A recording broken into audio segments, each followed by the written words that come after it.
মন্দিরটা দেখে অনেকেই হয়তো চিনতে পাচ্ছেন। হ্যাঁ, এটা বাবা বসন্ত রায়ের মন্দির। গাজনের সময়ই আসার ইচ্ছে ছিল, কিন্তু কেই বা নিয়ে আসবে, আর গাজনের সময় তো প্রচণ্ড ভিড় হয়, তাই জন্য আর আসা হয়নি। তাই সব বন্ধু বান্ধবীদের সাথে প্ল্যান করে বেরিয়ে পড়লাম। ঘরের এত কাছে হওয়ার পরও এই মন্দিরটাতে আমি এই প্রথমবারই গেলাম।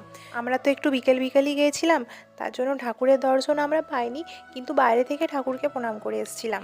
এবছর নাকি 43,000 মানুষ এখানে প্রণাম সেবা খেটেছেন। এই যে বড় বড় কড়াইগুলো দেখতে পাচ্ছেন, ওই ভোক্তাদের খাওয়াবার জন্য এগুলোতে রান্না হয়েছিল। ফোনে অতটা ভালো ক্যাপচার করতে পারিনি, কিন্তু সামনে থেকে জায়গাটা খুবই সুন্দর আর এত শান্ত, মনে হবে যেন ঘন্টার পর ঘন্টা ওখানেই বসে থাকি। এই রাস্তাটা দিয়ে গেলে বাবার যে ঘাট আছে সেই ঘাটে যাওয়া যায়। আর এখানে শিব মন্দিরের কাছে এই কালী মন্দিরটিও আছে। শুনেছি শিব মন্দিরের কাছে নাকি কালী মন্দিরও রাখতে হয়।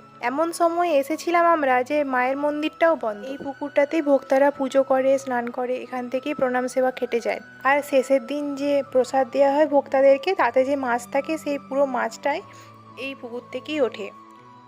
গাজনের সময় এখানে একটি বড় মেলাও বসে, তো পাশে মেলাটা বসেছিল, এখনও উঠেনি, তার জন্য আমরা একটু মেলাটাও ঘুরে নিলাম। এখানে এত সুন্দর সুন্দর শিবলিঙ্গ বিক্রি হচ্ছিল, আমার একটা নেওয়ার ইচ্ছা ছিল খুব, কিন্তু নেওয়া হয়নি। আমি শুধু একটা হনুমান চল্লিশার বই নিয়েছি। যাই হোক, আজকের ভিডিওটা এখানেই শেষ করলাম, আমরা বাড়ি ফিরছি এবার। যদি ভিডিওটা ভালো লেগে থাকে তাহলে চ্যানেলটিকে অবশ্যই সাবস্ক্রাইব করে দেবেন।